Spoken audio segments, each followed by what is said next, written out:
c'est la réaction excessive ou insuffisante. Quand on a des nouvelles informations, en tant qu'investisseur, on peut avoir tendance à réagir de manière exagérée.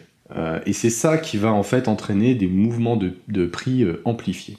À l'inverse, on va pouvoir aussi sous-réagir en négligeant des données essentielles. Par exemple, une mauvaise nouvelle, elle pourrait provoquer une chute brutale des marchés, tout simplement parce qu'il y a cette fameuse surréaction émotionnelle qui intervient, et tout de suite, la peur, l'aversion à la perte, c'est connecté, fait que énormément d'investisseurs vendent immédiatement, ils sortent du marché parce qu'ils ont peur que la chute soit beaucoup plus profonde dans les jours qui suivent. À l'inverse, on a aussi une sous-réaction aux bonnes nouvelles. Il y a d'ailleurs une étude qui s'appelle Moving Average Distance qui repose précisément sur cette sous-réaction aux bonnes nouvelles. Elle consiste à faire un rapport entre deux moyennes mobiles sur un cours, et quand ce rapport est très élevé, de la moyenne mobile court terme sur long terme, l'étude montre qu'on a là un détecteur de sous-réaction des investisseurs à une bonne nouvelle. On peut tout à fait utiliser cet indicateur technique comme critère d'investissement pour faire du trading à moyen terme, donc sur quelques mois ça fonctionne. Et